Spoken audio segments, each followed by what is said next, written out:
c'est reparti. Voilà. Donc on en était à ça. C'est que le mouvement, la position profane, elle est une gymnastique qui a pour effet de produire l'impossibilité de pouvoir réaliser notre propre raison d'être. Voilà son but, voilà comment elle est structurée.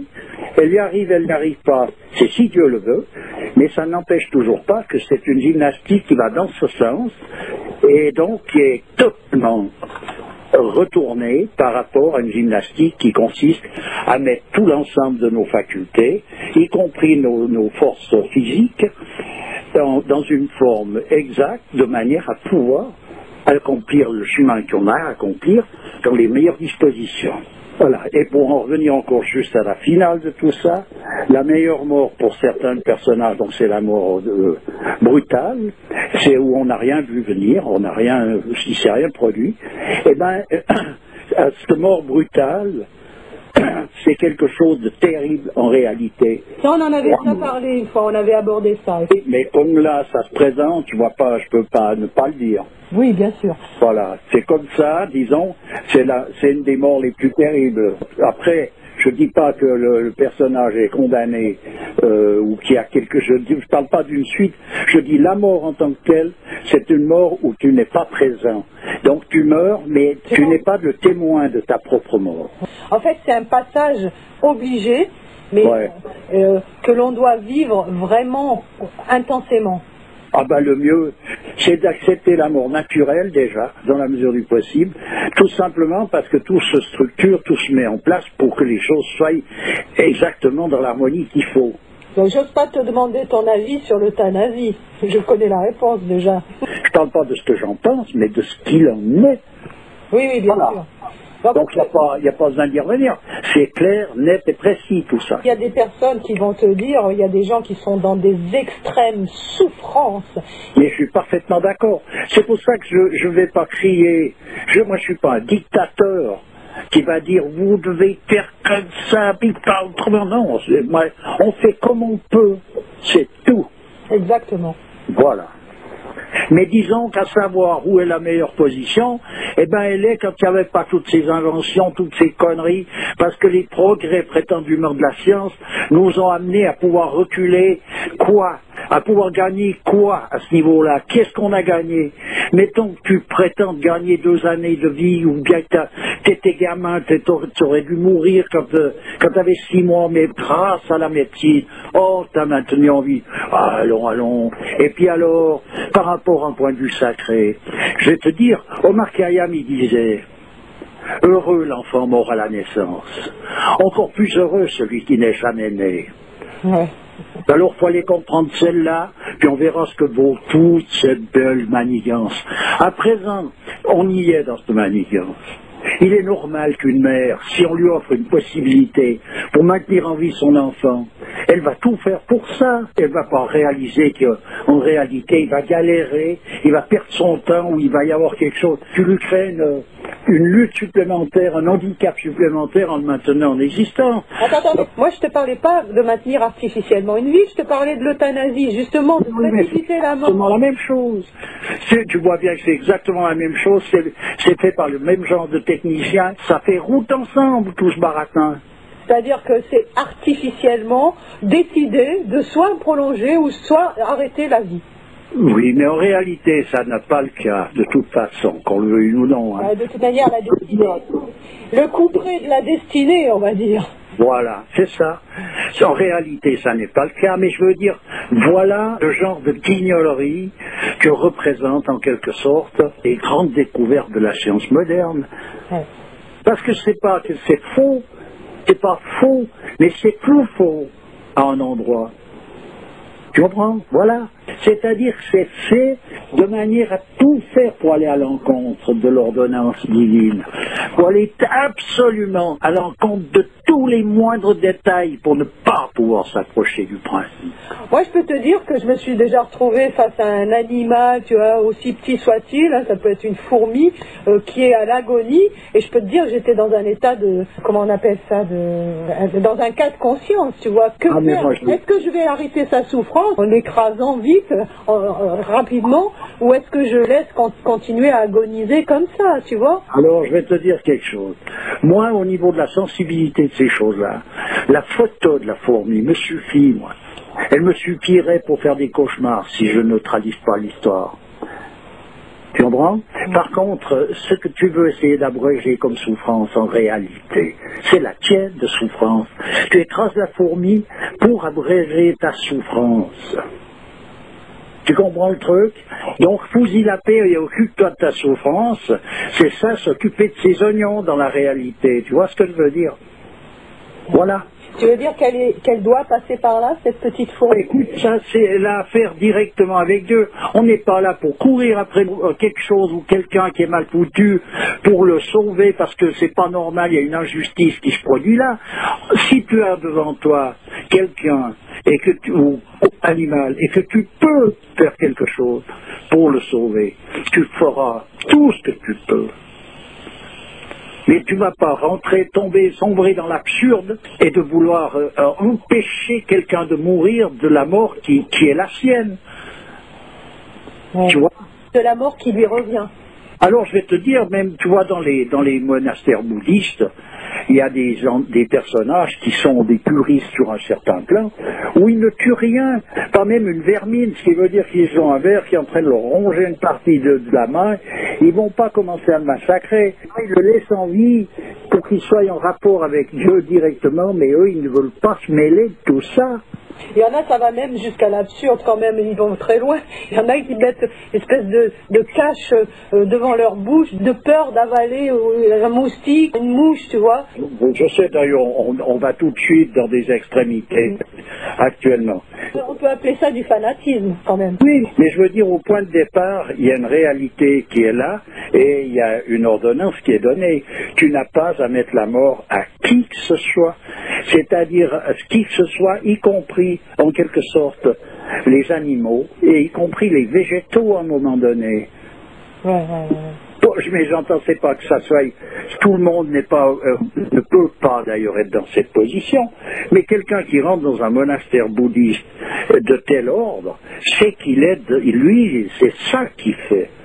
Ou s'il n'est pas là-dedans, et donc il faut qu'il sorte de ce monastère, il va dans un autre où c'est autre chose, ou bien il sort de là, puis il va vivre comme il vit. Oui, l'Inde, ils sont allés très loin dans ce sens-là, c'est que c'est pas pour rien que la plupart ne mangent pas de viande, justement, pour pas tuer l'animal, etc. Tu me disais qu'il y a des temples où tu ne peux pas rentrer si tu as mangé de la viande, et que de toute manière, même si tu essayes de blouser, parce qu'il y a une espèce de gardien à l'entrée du temple, raconte. Ben, c'est tout simplement un temple, effectivement, où celui qui a mangé de la viande une fois dans sa vie ne peut pas. Une seule fois. Une seule fois dans sa vie. Donc s'il a 80 ans, ça peut être 70 ans avant ou 75 ans avant, c'est égal. Bref, pour dire, donc après tu peux te dire que tu vas faire semblant ou tu vas dire n'importe quoi, mais alors à l'entrée il y a quelqu'un qui vient tout d'un coup vers toi, qui te dit que c'est pas pour toi de rentrer là. Il te le dit d'une telle manière d'ailleurs, je vais te dire, tu ne rentres pas. S'il te menace en aucun cas, il est d'une douceur qui, c'est ta maman qui vient te border dans ton lit. Voilà. Eh ben, je vais te dire, voilà ce qui se passe, c'est que le personnage, il fait machine arrière, et puis il a compris que il se passe bel et bien quelque chose quand on mange la viande déjà, puis ensuite de ça, on passe pas là, ben voilà, ça veut dire que ça ferme une porte. Donc il repère tout de suite quelqu'un qui a mangé. Tout de suite. Mais tu vois, c'est ce que ça fait, ça ferme une porte quand tu manges de la viande. Oui. Voilà, ça ferme une issue. Voilà, c'est rien d'autre. Alors après, Alors après, il y a des endroits où on mange de la viande, mais quand on mange de la viande, donc il y a un rituel qui va avec pour faire un retour. Un retour à la comment pour être en accord avec le génie de la race qui a été atteinte, etc. Qui a été tuée. Oui, qui a été atteinte, c'est la race. La race n'a pas été tuée. Si on a tué un animal, on n'a pas tué la race. Oui, d'accord. Il faut donc se remettre en accord avec le génie de cette race. Et donc c'est tout un monde qui fait que déjà, quand on respecte ça, on ne peut pas fabriquer des abattoirs municipaux, je ne sais pas quoi, à faire un maximum de montage mécanique pour qu'il n'y ait plus besoin, on gagne du temps, on a gagné 10 secondes là, on a tué la vache, elle s'est retrouvée en steak haché, 17 minutes après, elle était dans le camion, ils ont gagné 30 secondes sur le mois d'avant. En fait, on monte pas ce genre de truc si on est en connaissance de cause avec ce qu'on est en train de faire. Oui, c'est sûr. C'est pas possible. Mais après, on peut encore continuer de faire la gestuelle de ces différents rituels et ne même pas comprendre la signification. Ce qui veut dire on répète tous les jours le bismillah pour égorger un mouton, puis 2, puis 3, puis 4, puis 5, puis 6, puis au bout d'un moment, bon, on a autre chose à foutre. Hein. Ouais. Tu veux dire qu'il y a une espèce de pas de banalisation, mais c'est fait par automatisme. Ben, au bout d'un moment, on en arrive là c'est pas par rapport à une tradition, parce que la tradition, elle est justement pour te donner le rappel, même là, tu peux encore t'en rappeler. Comme tu le répètes, puis tout d'un coup, tu oublies de le répéter, c'est encore un rappel. Ouais. Mais par contre, on peut... Tu veux dire que l'oubli est encore un rappel? Oui. Oui, d'accord. Écoute, ouais, c'est comme ça. Donc, tu vois la grâce jusqu'où elle vient te chercher. Ouais. Attends. Voilà. Bon, mais on n'a pas répondu à l'auditeur qui veut savoir quelles sont les cérémonies religieuses des défunts dans le monde traditionnel. Alors, il y a plusieurs... disons dans la forme, je ne les connais pas particulièrement de toutes, ou c'est pas d'ailleurs ça qui a une grande importance, mais enfin bon. Ce qui est important à savoir, c'est qu'est-ce qui se produit. Pourquoi est-ce qu'il y a une cérémonie? Quelle est la raison d'être de tout ça? Bon. Alors en fait, quand par exemple quelqu'un meurt, l'homme est constitué de 2 corps. C'est-à-dire un corps grossier, fait d'argile, et un corps subtil qui est fait de feu. Ces 2 corps vivent totalement en symbiose. L'un est attaché directement au physique de l'homme, là, et l'autre à son psychisme. Mais ils vivent en symbiose. Par contre, la mort physique n'inclut pas cette mort de cette connaissance et de cette position de symbiose. De cette quoi, renaissance? De cette position de symbiose là en question, à un moment donné, tu enterres le corps fait d'argile.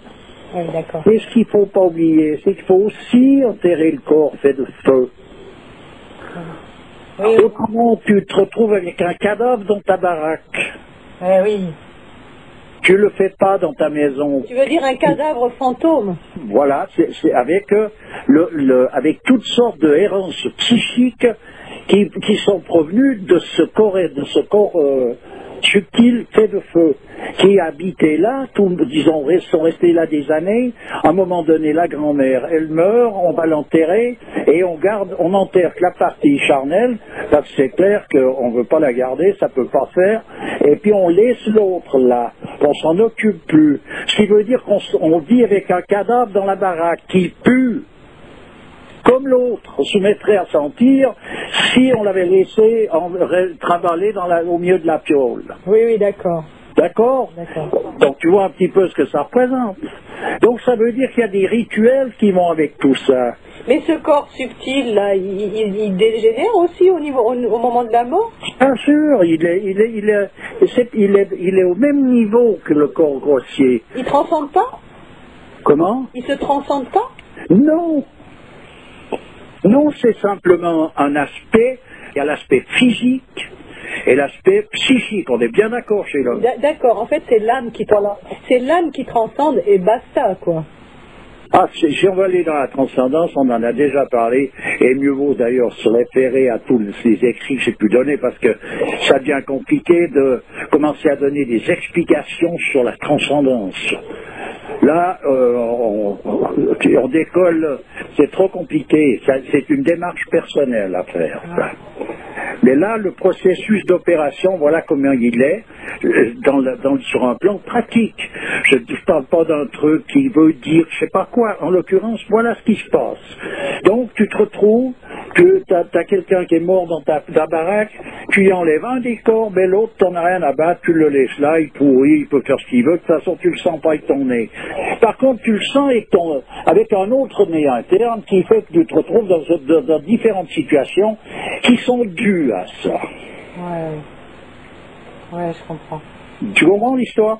Raison pour laquelle, à un moment donné, il faut aller faire de la chasse aux fantômes, comme on dit. Moi, je connais ce genre de job, hein.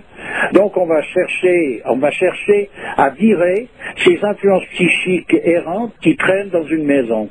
Alors, tu les viens et on chasse pas le fantôme, on vient pas lui courir après, il nous a rien fait, le fantôme. Le problème, c'est qu'il peut pas sortir. Donc il faut aller lui aider à sortir. Une fois qu'il est loin, il fait comme le corps physique, il rejoint la Terre. Simplement, elle rejoint la Terre sur le plan de la croûte terrestre, et lui, il la rejoint dans le feu. C'est tout. Voilà ce qui se passe. Et ben ça, c'est à la portée de n'importe quelle cervelle. Il n'y a pas besoin d'avoir fait 20 ans de monastère, ou bien. Moi, j'aimerais recommander à l'auditeur un livre, là, le Bardo Todol. Oui, mais après, ça rentre dans une particularité des choses, d'accord, mais ça correspond, cette façon de l'exprimer correspond à la tradition du Tibet, là, dans telle situation. Alors après, c'est juste ce qu'ils font et ce qu'ils disent. Mais il ne faut pas aller essayer de croire que tu peux répéter la même histoire qu'eux ils font et qu'ils disent chez toi, puis que ça va faire je sais pas quoi. En fait, c'est le livre des morts tibétains. Voilà, donc c'est intéressant, c'est parfaitement juste tout ce qui est dit. Voilà, mais attention, la démarche, elle doit être à un moment donné personnelle pour se retrouver dans la position soit du moine qui accompagne le mort, soit dans la position du mort. Il n'y a que là qu'on va pouvoir vivre ces choses-là, et si on les a abordées avant dans leur essence, on n'est pas perdu quand on arrive là. C'est comme si c'est quelqu'un qui a regardé, qui a potassé la cardiographie d'un lieu, il a bien regardé, il sait un peu tout, toutes sortes de trucs, bref, il s'en est bien rempli. Quand il arrive là-bas, il y a 2-3 trucs qui sont résolus. Donc il peut se permettre d'ouvrir les yeux, il n'a pas peur déjà. Sinon, en islam, il y a Al-Ghazali qui a écrit la vie après la mort en islam, tu vois. Oui. Il y a aussi une explication de tout ce qui... Oui, ben voilà. Mais dans toutes les traditions, il y a un moment donné, il existe une science où tu peux rentrer et savoir toutes ces choses-là. Oui, en fait, c'est juste pour expliquer pourquoi ces cérémonies religieuses sont faites. C'est justement pour anticiper ce que le défunt va vivre, en fait. Hein, pour l'amener, en fait, pour lui ouvrir la voie vers ce chemin-là, pas le bloquer et le retenir absolument ici avec nous, quoi. Voilà, tu le portes à l'emplacement où il faut où est son point de départ, là, tu vois, c'est en même temps son point d'arrivée, tu vois ce que je veux dire. Tu le portes, et tu vides le lieu, disons que toutes les influences qui restent, et du corps physique et psychique, disparaissent de cette maison, parce que tout va s'enterrer. On peut dire que de trop comment dire... tu sais, à l'époque, à un moment donné, il y avait ces pleureuses. Tu connais le rôle de ces pleureuses? Oui. Ils se mettaient à gémir, etc. Oui. Donc, je pense que ça ne devait pas aider le mort à se délivrer de cette emprise, en fait, de cette emprise. Ça n'avait rien à voir, parce que les pleureuses, elles existent toujours, elles ont existé jusqu'au plein cœur de la tradition. Les pleureuses, elles pleurent ce qui va disparaître.